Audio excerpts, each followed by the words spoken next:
The Alpha Sessions with Emma Joyce. This is the Alpha Sessions and I'm Emma, and I can't believe that we are back in this studio, and I'm really happy to welcome Daisy Chute.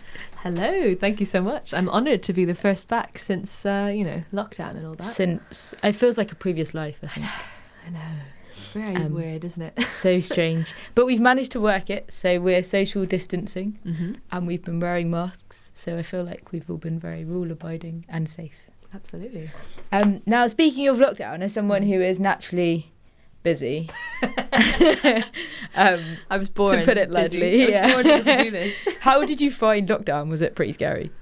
It was a bit bizarre at first because I suddenly was faced with like all these cancellations and like suddenly this empty diary and like this sort of desert approaching the rest of the year, and I was just like tumbleweed, and I just was thinking, gosh, what can I do?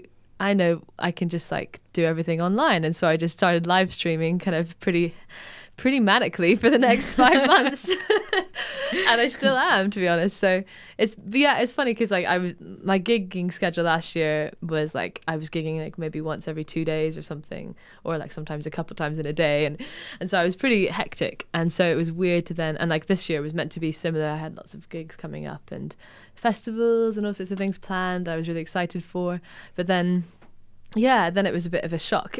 So I was like, well, I don't know, I work best when I'm really like busy. So I find if I'm in between, I get like, I don't know, I find it hard to motivate sometimes. So that I think this is partly why I book so many things. I think it's just because like I know I'm much more productive if I always have stuff to do. Yeah, I call it riding by the seat of your pants. Yeah. That's it. So what do you think it is that got you through the live streams? The people actually that I discovered like that were online, that, I mean, obviously I had fan bases and such already online, but it was a different kind of experience having them with me every week, and like kind of I could actually hear from them in the comments, like, and it felt very much like a community and like almost more of a discussion than anything else.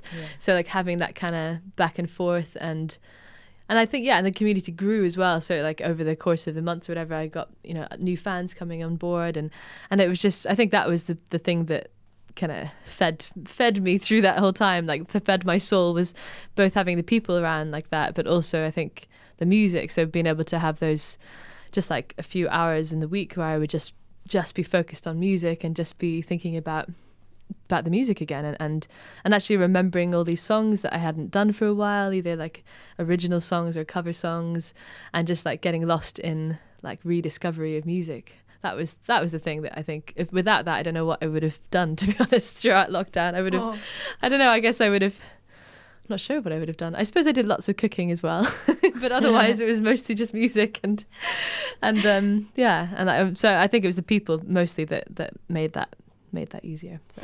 So a bit of a profound question. If there's one thing that you've learnt from like the lockdown period, it could just be generally in life or about yourself, what would it be? That is hard. Okay. I still feel like I'm in it, I feel like I'm not sure if I can reflect yet because I'm still in the midst of it. That's okay, I think. I suppose it's that, learning about myself, I learned that I'm pretty much the same regardless of whether or not I can do gigs. I still will want to be busy and make myself busy, which is my kind of default state, I think. So that's sort of a personal thing. But I think, I suppose just like, it's interesting. It's made me reflect and have a little bit of a pause for thought about the industry and the music world and as a whole, and like, ways that we could improve, and also just sort of society as a whole as well, and like, obviously that I had a lot of, it's been like a time for like a lot, learning and kind of understanding a bit more about other things, and so especially like Black Lives Matter, that was a big kind of learning moment for me as well, just like learning about all the stuff that was happening that I was sort of semi-aware of but not nearly as aware of as I then became. So hearing from friends and their experiences, and just so that was quite a big moment that is definitely like staying with me and making me more aware of the world around me. But I think that I suppose that, sorry, it's quite a big answer there as well. It was a big question. It's fine. I think probably that, and just how much I definitely need and rely on music and on people. I think that's probably also something I've learned. Definitely. So you were one of the first, and I think are still going in terms of live streaming. Yes. I've counted 2 a week, but I might have missed one.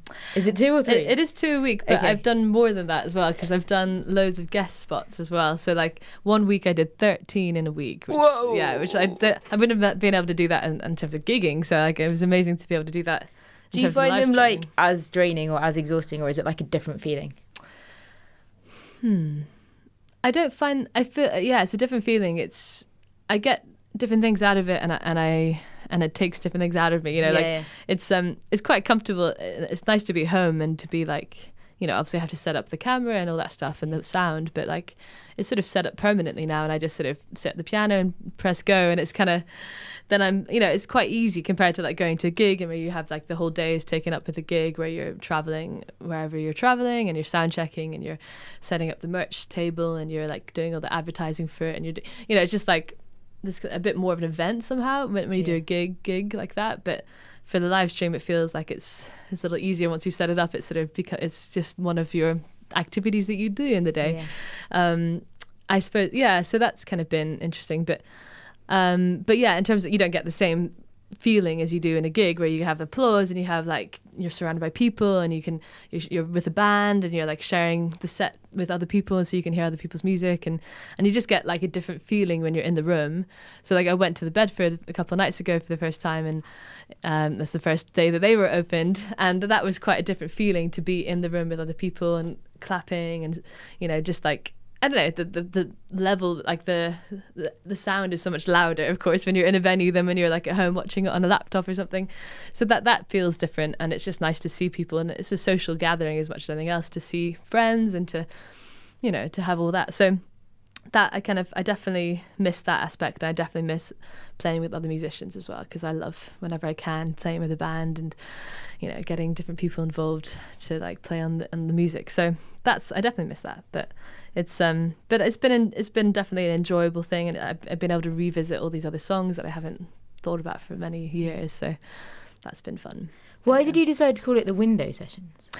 Oh yeah, so the window sessions, that's interesting. Yeah, good question. So actually it started off, the window sessions it was something I started last year that was not to do with this at all. Oh, okay. So the window sessions were, I actually was, I don't know why, it was such a weird idea if I think about it.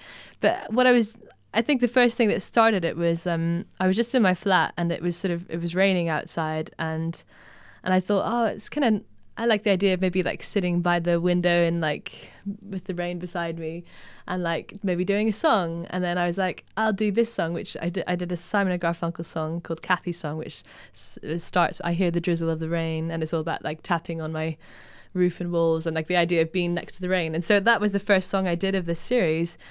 And I was just sitting at the window. And so I kind of like the idea of calling it the window sessions, because it was like, I like the idea of like different windows around the world and sort of like a window into like a little experience. And so the idea then became that I would do it internationally. So I did, whenever I traveled to a country, I tried to find a window to sit at and do a song and try and make it related to the country in some way. So I did some songs in Iceland, and I did record some in America, which I still haven't even released, which is stupid. But so it started off as like a one-off videos, like just like a song that I would do, like either original or a cover.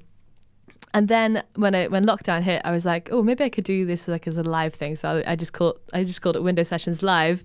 And at first I was trying to do it by a window, and then I was like, no, but that doesn't really work for the room because the piano's there, and So then I was like doing with a green screen with the window like on the green screen, and then I was like, oh, this is too much effort. So I just ended up not even doing the window after all. So so all of it just became Window Sessions, just became just sessions. But I stayed with the name. Daisy. Well, that's it. Yeah, a window to some sort of aspect of me, or of like different kinds of themes of music. So each week has been a different theme, which has been quite fun to delve into.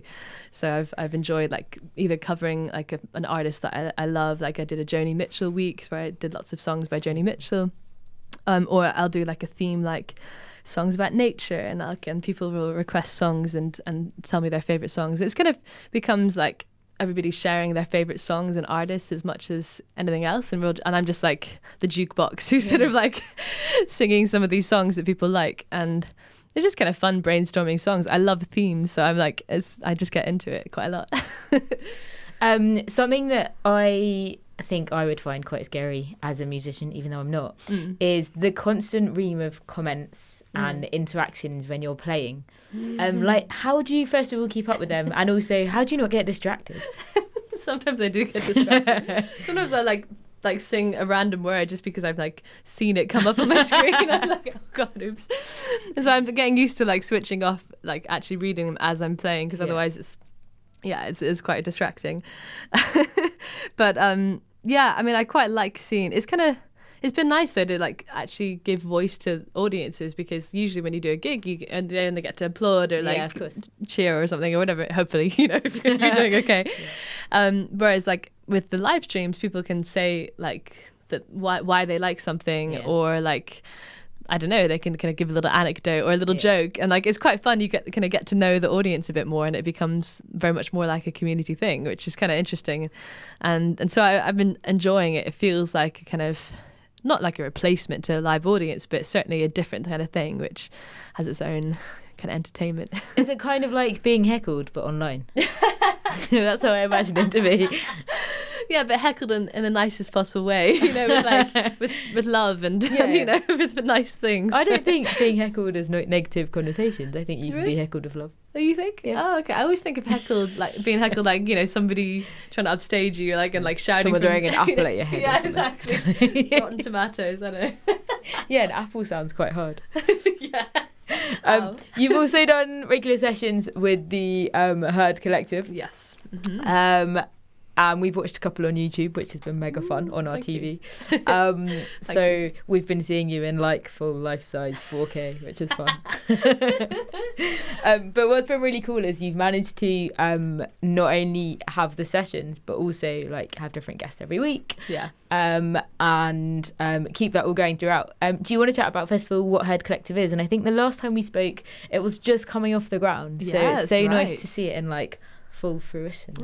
Thank you. Well, yeah, it's so the Herd Collective, that I run that with another artist, Carrie Ann, who's a harpist, and she was our debut harp in the studio. Exactly, I remember. Was I the debut banjo? Maybe? I think so. Potentially, I can't remember. In this very room, we sat here and we had a lot of fun, didn't we? Yeah, laughing about various animals and such. That sounds weird. I realise that in context. I should clarify what that meant, but we were talking about what we'd like on a rider, and and so we talked about wanting little piglets for a rider. Anyway, because why not? Why not? Anyway, so that's very random, but yeah. So we had a lot of fun, and that was the beginning of Herd Collective. We were. I don't know how. We think we'd done a couple of gigs at that point, maybe, and we were, still very early days, and it's still quite early days in the whole scheme of it. But we have done a lot more shows now, especially with lockdown, because we've been doing them weekly. So usually we try and do them monthly when it's like real life, or whatever you want to call it, normal life. Normal life. I feel like that's a weird thing to say. Is you know what I mean? Life? You know what I mean? Just like pre-lockdown, I feel like there's going to be a better way of saying that in the future. But pre-lockdown, we were doing shows monthly and in different venues across London. And now, with lockdown, we've been doing them weekly, because like suddenly everybody was online all the time and free, and so we were like, well, let's do this weekly and let's just see how it goes. But now we're doing them fortnightly, because it was a bit much to do. But we ended up doing 22 or something weekly in a row. Mental. Yeah, and same with mine. So we were equally doing like the same amount, and that's quite a lot of organising, trying to organise the different guests and make it each of them different and fun. So it's been really good. I've really loved doing it, and it's been fun to get to know the artists as well, because the obviously we're doing music, but we're also talking a lot, as you probably know from watching it. And we have all sorts of like drinks reviews and quick fire rounds and all sorts of stuff, which makes it quite fun. And it's very much more like a bit of a chat show than with a bit of music than the other way around. You could be the new Ellen. Yeah. I think I need to be funnier for that.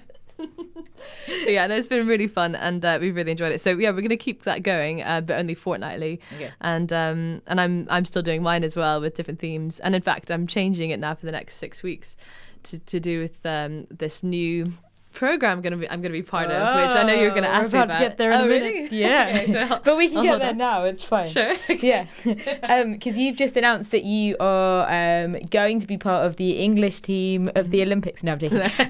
The Global Music Match. That's right. Which sounds really awesome, and I was reading about it yesterday. Do you want to tell us a bit about it and what that means as well? Sure. Yeah. It's a bit of a new thing, so it's kind of hard to describe in a way because I can't like compare it to something else. But it's not javelin, just to clarify. Yeah, that would be terrible. That. Oh man. So I don't know what my Olympic sport would be, but I just don't think. I don't know why I picked javelin. That was really random. Yeah, why not? I mean, you never know. Could be secretly quite strong. Yeah. I don't know. I'm from Scotland, and there's definitely you toss the caber. So that's like javelin. I don't know what that is. That's literally like javelin, but for Scotland. But usually it's like really big, beefy men. Definitely not that. But yeah, no. So even though I grew up in Edinburgh, and I have associate with Scotland and also America because I'm half American. My mum's American, but I'm actually representing England because I've been living in London now for I guess maybe more than half my life. So I'm more English, I suppose, in these days. And so I'm representing England as part of this team. It does sound like Olympics, doesn't it? But it's just basically a group of. So the whole thing, just to say, Global Music Match is 96 different artists from around the world. So it's 14 different countries are represented, and the idea is it's this big global kind of collaboration between all these different artists, and we get put into the groups, and the idea is that we get to know one another and interview each other and like showcase each other's music on our various platforms. And the idea is it's kind of like a big networking thing, but also a big just trying to kind of introduce each other to each other's like fan bases and local markets, and the idea is that potentially it would be good for like future touring. So like if one of the artists wanted to come over to the UK, they now have like a few more fans in the UK, and they maybe have an in because they know me, and I can say, oh, you should play the Bedford, or you should play whatever it might be. And so I can sort of like help a little bit with that if they're trying to break into that market. And equally, like if they're in Canada or if they're in Australia or wherever they might be, like I now have people I can ask about, like where should I play when I go and visit, and like maybe I can have a few more fans in those countries as well, so I can invite them to the gigs when I get when we can finally travel again and do those kinds of gigs. So it's quite fun it's like a kind of mutually beneficial relationship kind of thing. It's kind of like we were chatting about this a bit earlier, like extending your family to all different countries so that when you go over there, you've got somewhere to stay. Well, exactly, great. So it's like a kind of mass like collaborative thing like that. So hopefully benefiting lots of different things, and hopefully our audiences as well will find it interesting to find out about other music that they wouldn't have necessarily found out about otherwise. And it's kind of a chance to get to know other kinds of cultures as well, and just have a bit of variety on your own Facebook and Instagram pages and stuff, like so people can, and like all the musicians who have been chosen, they're all like, it's very much audition based, so it's like they're all really high quality, and they all like award winning and just like doing amazing stuff, and I'm like, why am I involved? Why you're award winning too. Yes, I know. I just feel like an imposter, because it's always, everybody always gets imposter syndrome, right? Yeah, of course. But yeah, no, it's really amazing to be part of the lineup because a lot of the artists like I knew already and I respect a lot, and so it's cool to be one of them. How did you get selected? Like, what's the process? So we went through like a kind of like like application process. So you have to answer a bunch of questions and write like a lot about yourself and what your goals are, and then also like sending your videos and music and like your kind of social media stuff. So people we all kind of had to like fill out quite extensive like application to be shortlisted and then chosen. So yeah, so it's at least that was in this country. I don't know what the other countries were like, but that was what we did. And And so, yeah, I read about it and I was like, this is such a great idea. And I had no idea. If I just thought I would just give it a go and see what happened. But I didn't know I would, necessarily be chosen. But I just liked the concept of it. It just seemed like I'm by nature just very collaborative. Hence, like, her collective is very collaborative. So, like, I just like the idea of meeting other people and working with them and, finding common ground. And yeah, it just sounds exciting to me. So what's the plan? Like, what are you allowed to tell us?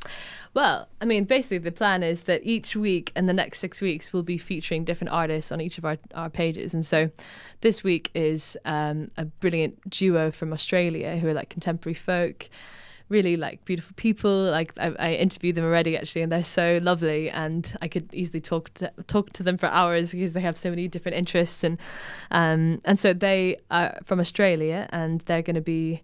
So this week is their week, and so I'm trying to get their music out on different platforms. So like I'm putting it on my Facebook and my Instagram and my Twitter and YouTube.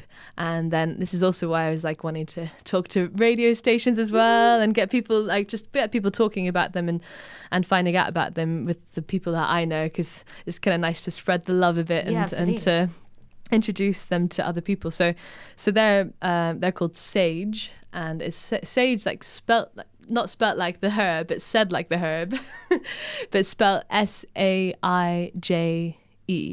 Wow, I'm glad you said that. Yeah, Saije. Because I would have been like, say, yeah. No worries. So sage, you say it like you would say sage. Yeah. And they're actually they're very outdoorsy, and they're like they grow their own things, and they have their like it's really fun actually. They have like they literally have their own rainwater kind of filtration system, and it's all this like incredible stuff they're doing. But anyway, so they so Sage felt like the right thing for them, they said, but they wanted to have a little twist, so they made it really hard to spell. So yeah, Sage Music is where you can find them, Saije Music. And I'm gonna, if you're happy for me to play one of their songs, then you can have a listen.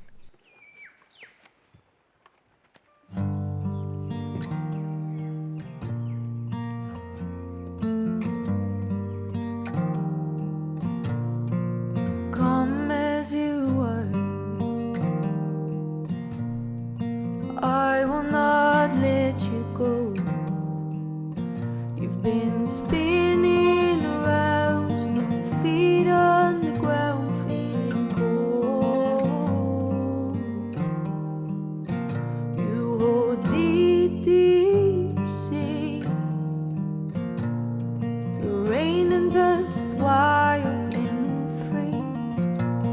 But the weight of the world keeps dragging you, girl, to reverse bound.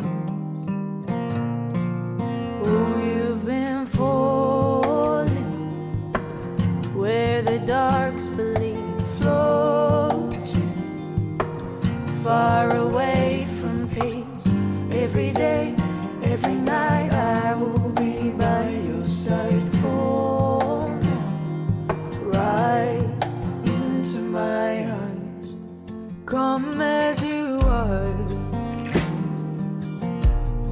Your purpose is more ancient than gold.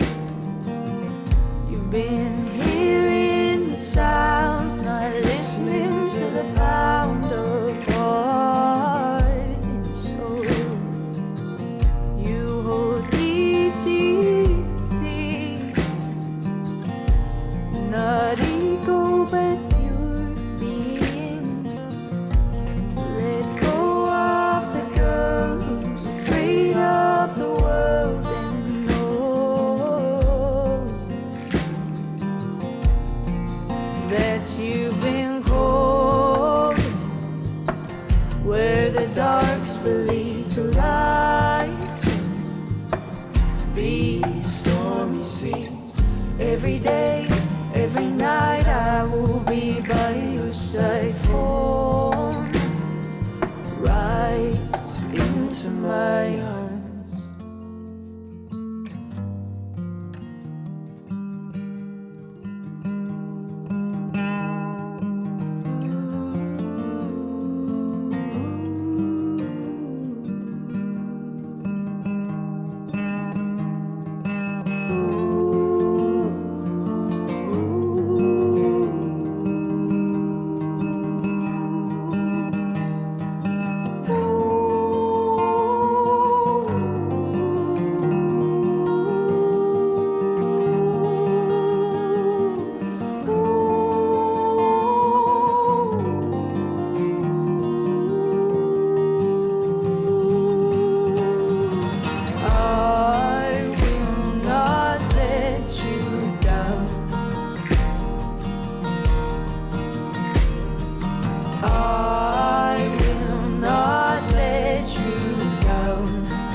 where the darks believe floating,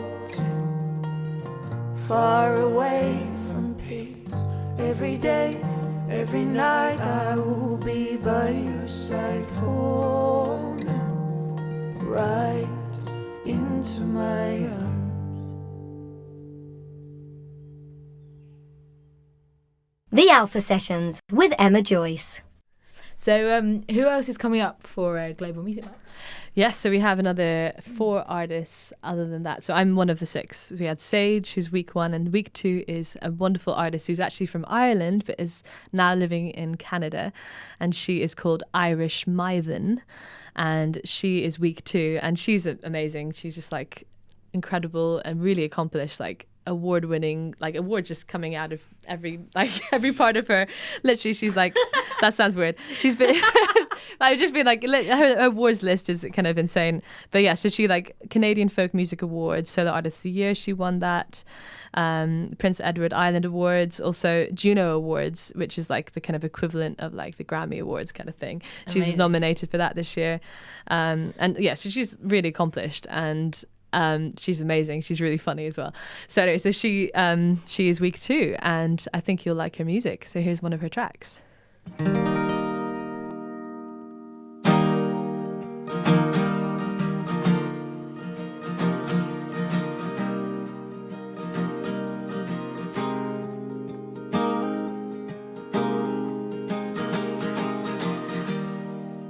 I was a girl, you were a god, yeah.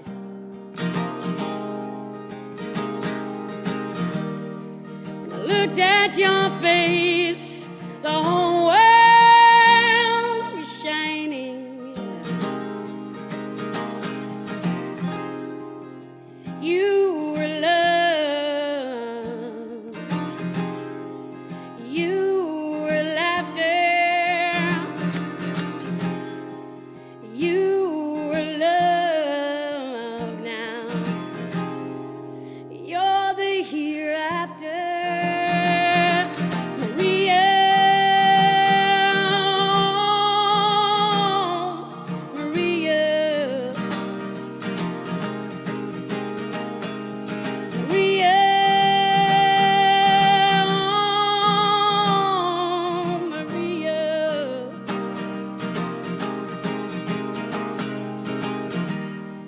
My first taste of wine, my first sip of porter, yeah.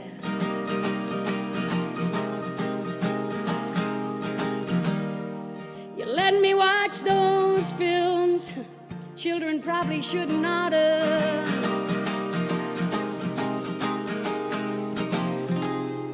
Oh, you were love,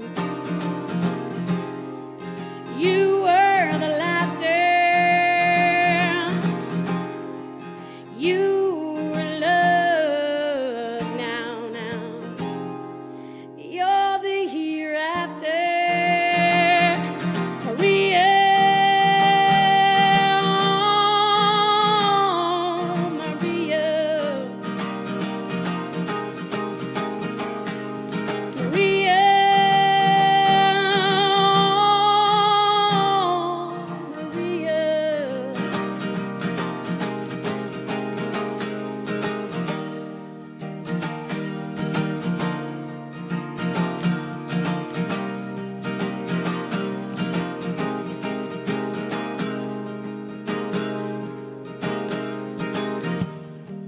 when I found out you were flying,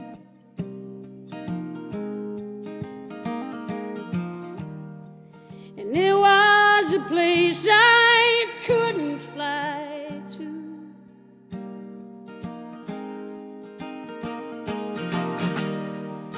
I was so angry, but I swear to God, it was never, never with you, never with you, never with you.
That's your bitch, Charlottetown. Sing with me. Oh, oh,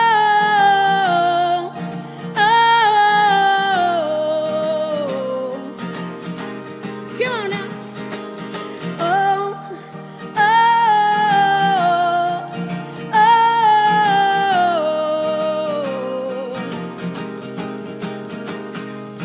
Oh,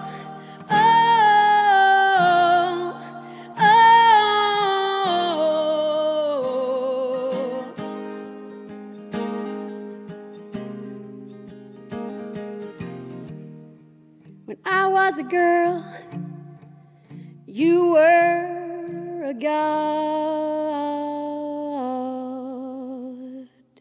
The Alpha Sessions. So who else is part of Global Music Match? So for the next weeks, it's going to be 3 other artists. So we just had Sage and also Irish Mythen, but we also have a Scottish fiddler called Ryan Young, who's fantastic, and he's like another like incredible musician and really lovely person. I just keep thinking about, because you play the banjo, Yeah. I've got this vision of like a fiddle and a banjo and like how Yeah. awesome that would sound. I know. Well, I think maybe there's some room for collaboration in the future, hopefully. Fingers crossed. I got a feeling you've thought about this before. Well, I just was thinking, as soon as we were paired, I was like, oh, yeah, I can imagine some music together. I think maybe, I'm hoping he's feeling the same way. So, yeah, Ryan Young, he's great. And then also from America, Gina Chavez, I think is how you say it. I need to double check. But Gina Chavez, she is American from Austin, Texas. And she's sort of bilingual as well. So she also does music in Spanish. But I think recently more English. And she's really fab. She plays loads of different instruments and it's really fun. And then finally it's going to be a band from France, Brittany, in France, called Startigen, and they're very kind of traditional Breton French music, and they have really cool instruments. Like they're really fun. So I'm really looking forward. It's quite varied. I realise it's a so whole unique mix. Yeah, it's going to be. I hope that people enjoy all the music, because I certainly have been enjoying listening to them and watching their videos. So. Is there going to be a chance for all of you to collaborate together? Because that really would be something. I know. Well, I'm hoping to. Like, I'm going to suggest it, because I know that it's a little tricky because we're all in different time zones and we're different areas and different like abilities for recording at home. But I really want to do something together, because I think it'd be really fun. Yeah, to do it'd be so something. good. So watch this space. Hopefully that can happen. Well, yeah, looking forward to hearing more about that, definitely. And we'll chat through your socials at the end so people can follow that journey. Brilliant. Thank you very much. You're also one of the few people that I know that have gone back to gigging. Yes. Woo. Yeah.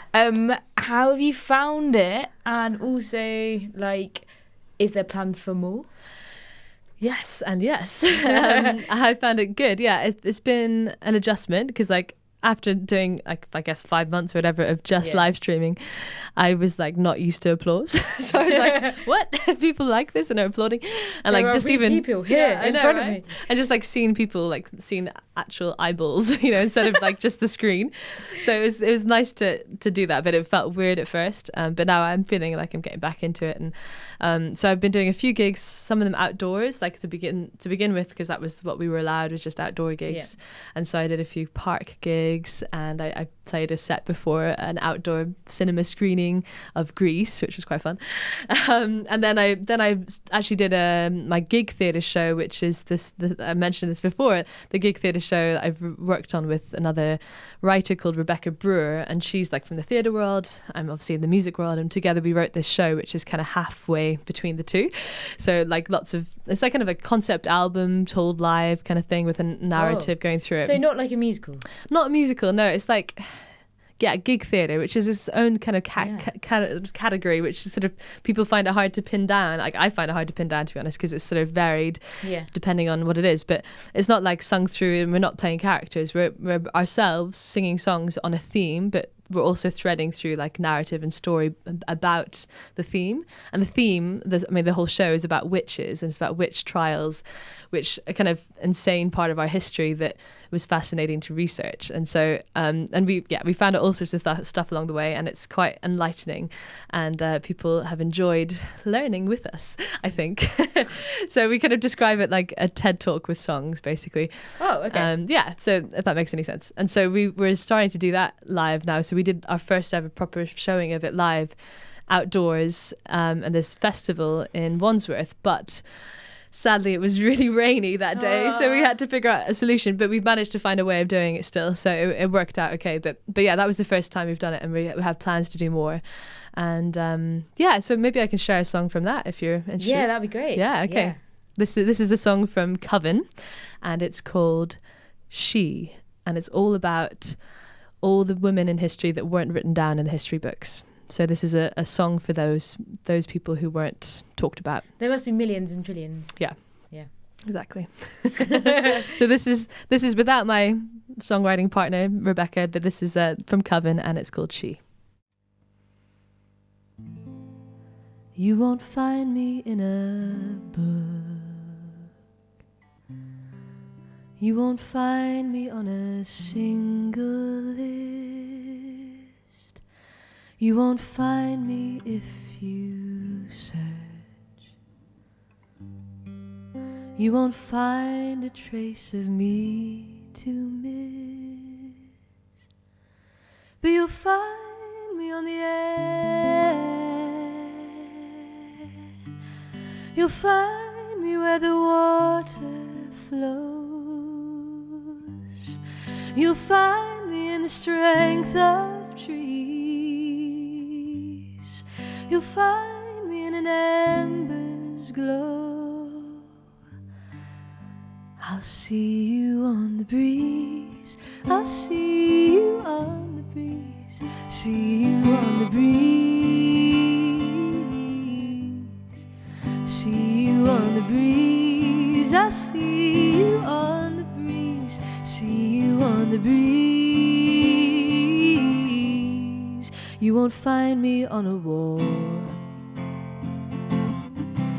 You won't find my name etched in stone.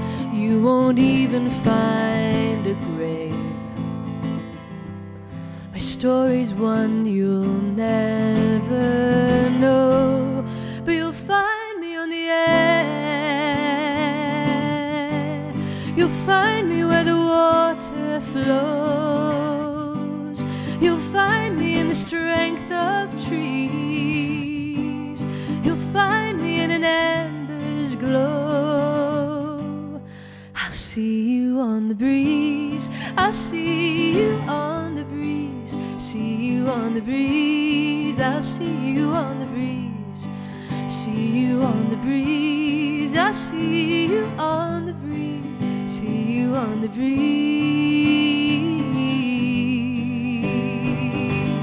Books can burn and papers rot. If a list is all you've got, leave the records left unread. Rather ride the breeze instead. In the end, that's where I'll be. You will know that you found me when you hear the rustling trees. I'll see you on the breeze. I'll see you on the breeze. See you on the breeze. I'll see you on the breeze. See you on the breeze. I'll see you on the breeze. See you on the breeze.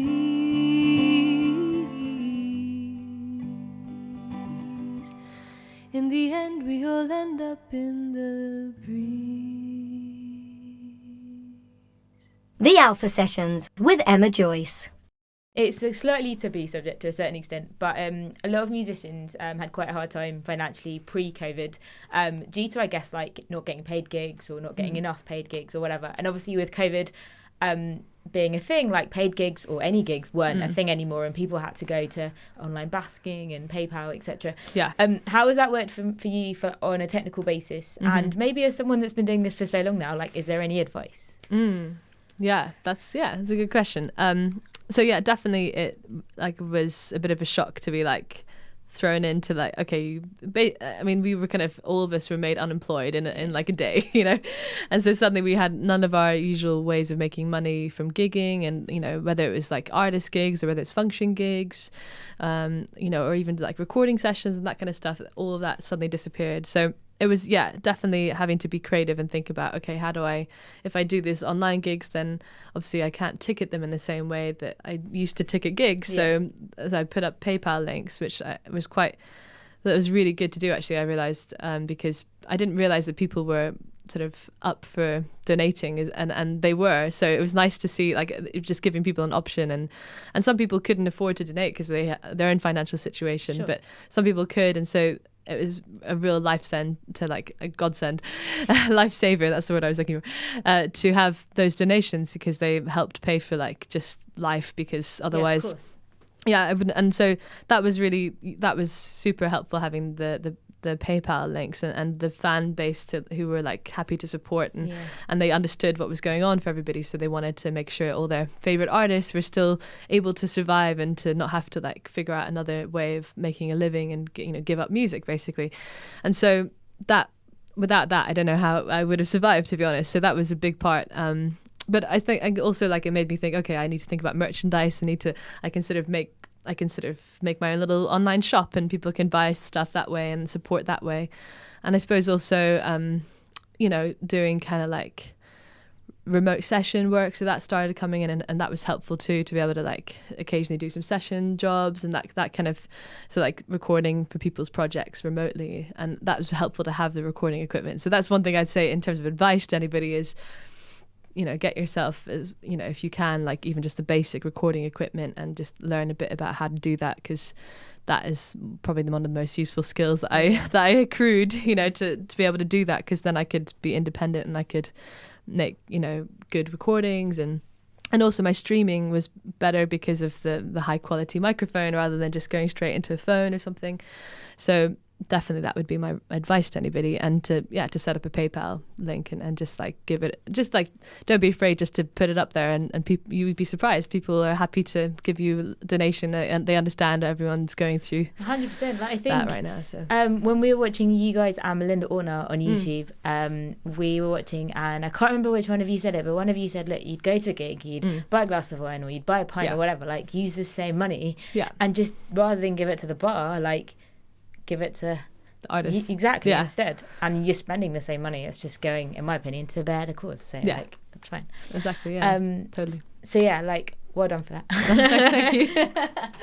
Well, thank you as well thank you for supporting and for watching, and it's really amazing. That's the easy bit, in my opinion. Sure. And the other thing is like from the mental health side of things. So I know me personally, like if you would have said to me last year, you're going to have 4 months of sitting on your bottom and doing nothing. As a busy person myself, like I would have gone, oh my gosh, like that's going to be horrendous. Yeah. As a busy person, like how did you find that, and how did you deal with brain? Yeah, I know, right? Yeah. Well, as I said before, I kind of tried to keep it as occupied as I could. So exactly. I kept it busy doing other things. But I guess the thing about being an independent musician is that there's always something you can do with every minute of the day. Like there's almost too much to do, like that you kind of get stressed by the fact that you don't have enough time. So actually it was almost a relief to suddenly have more time, because I was like, oh, okay, now I can like get back to that thing that I'd put off for months, or like, oh, I can finish that song that I started ages ago and I never finished. And oh, like it was like an opportunity to do all the things that I didn't actually have time to before. So in a way it was like, oh, this is kind of nice, because like before I was like traveling to gigs, and as I said before, like it would take up a whole day to do a gig, because you're like getting there and you're sound checking all the stuff that goes into it. But like then suddenly even though I was live streaming, I had more hours in the day, because I wasn't sort of going and traveling and doing all that stuff. And so that was kind of, in a weird sort of way, it was like kind of a nice thing, because like I suddenly was like, oh, I can do more things. But then there was a pressure to do more things too, because it was like, I have no excuse.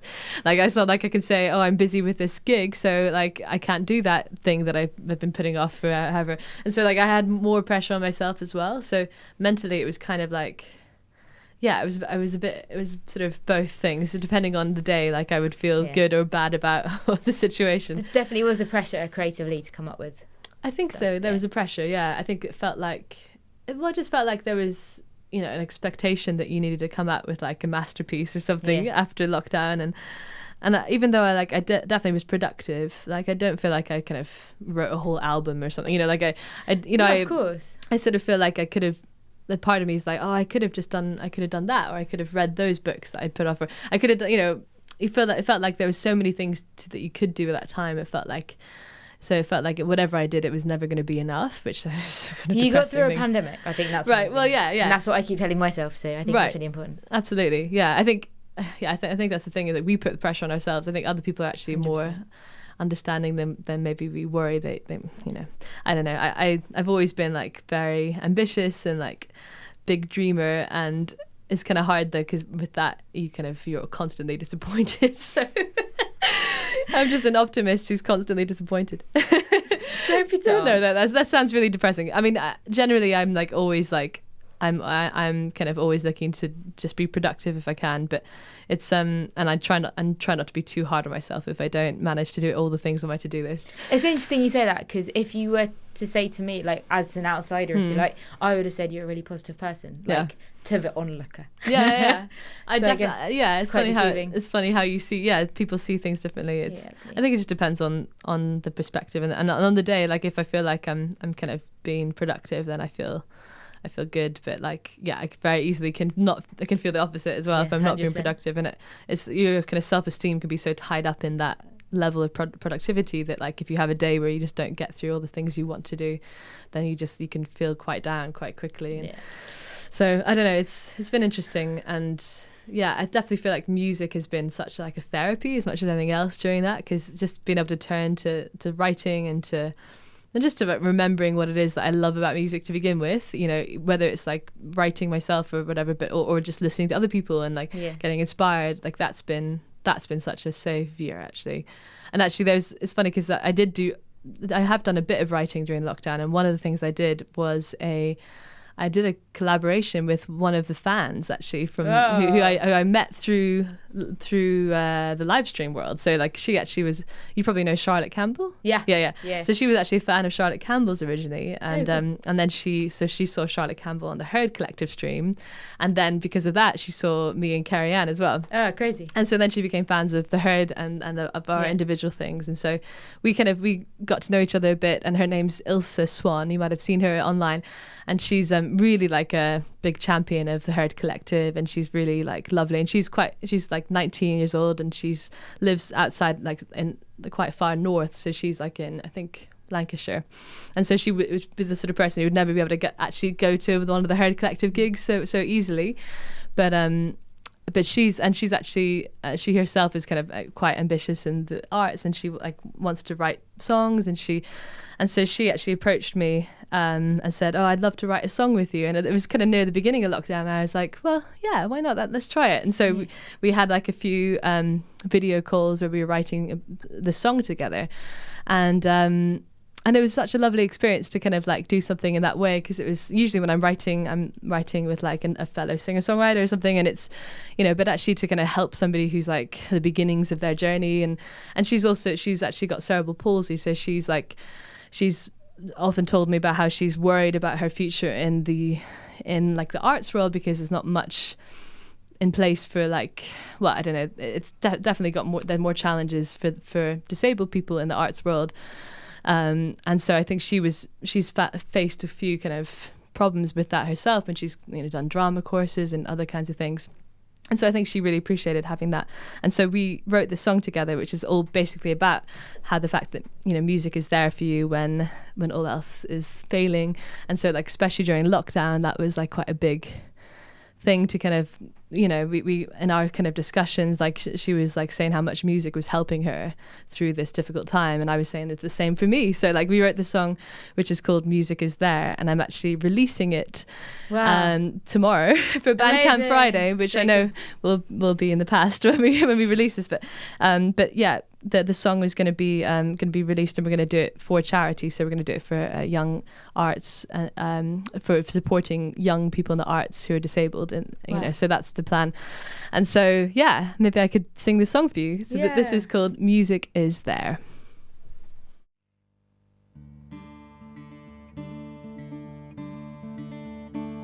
Music is patient, music is kind, music, you're there through the toughest of times. When I'm feeling down, you make it alright. Music is honest, music is true. We all have our connections to you, some deep and endless, others brief and light. Whenever all else fails me, music, you answer my prayer. Whenever I feel lonely, I know that music is there. Oh, I know the music is there. You teach me to listen, you teach me to hear, you teach me to open up, live without fear. You teach me it's okay to not be okay. You bring me to tears, bring me to my feet, a way to relate to those that I meet. And when I am lost, you show me the way. Whenever all else fails me, music, you answer my prayer. Whenever I feel lonely, I know that music is there. Oh, I know the music is there. This is an ode to the mystery of music, an ode to my love. Thank you for all that you've done to help us through this, because whenever all else fails me, music, you answer my prayer. Whenever I feel lonely, music, music is there. Oh, I know the music is there. I know the music is there. I know the music is there. The Alpha Sessions with Emma Joyce. Whenever we've seen you live at gigs, you rock up and you often have like a rotation of instruments. And one that keeps popping up is the banjo. Yeah. And one that I guess we see you and Carrie Ann together quite a lot, whether it's like on the Head Collective live streams or in a gig or whatever. And there's this constant argument of like, why is the banjo so awesome, essentially? I was worried what you were going to say there, but okay, you said the right thing. And what I wanted to ask was like, what's your argument? So like, would you, if someone was choosing between like the banjo and another instrument to learn, like why should they learn the banjo? I love it. Okay, so the banjo, it's often gets a lot of shtick, you know. It's like it's the butt of many joke, and I always will defend the banjo, but I also am very happy to laugh at it like everyone else, because, you know, we can't take ourselves too seriously. But yeah, no, the banjo is something I came to later in life. Like I started off with guitar and piano, and then also ukulele and that kind of thing. And I think ukulele is like a gateway into the other instrument world, you know, where you kind of like, ukulele is quite an easy one to kind of start with, and then you sort of start discovering, oh, there's banjo, and then there's like mandolin, and then there's all the other instruments that are similar to guitar but not. And so I started, I actually listened to other people play the banjo first, and like a songwriting retreat that I was on, and I was like, wow, I've never thought of the banjo as a songwriting instrument. Like it's always been, I have this association with like kind of maybe country music or like a certain sound, and actually, not that there's anything wrong with country music, you know, I like country music, but you know, like you have a certain idea of what the banjo is, but hearing it in a kind of folky, kind of more like ballad context, it was like, oh wow, this instrument is so beautiful, it's so like, it's just got such a ring to it. And I know some people might not like that sound, but I love that sound. I think especially paired with voice, and it was also just so unusual, it just stood out for me, whereas, you know, so many people play guitar or even a ukulele, but actually not many people play the banjo, and so I was just drawn to it because I quite liked it. It was like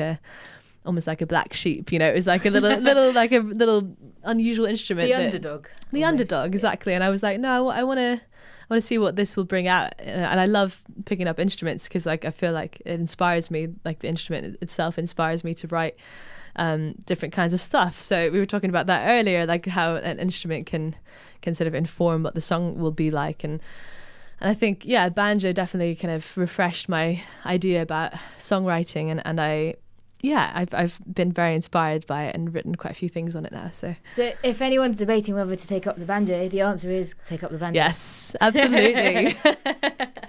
Cool. And if anybody wants to follow your, I feel like gazillion journeys on social media, where can they go? What can they do? Okay, all right. So, well, you could probably find all of the stuff on my website, which is daisychute.com. That's CHUTE.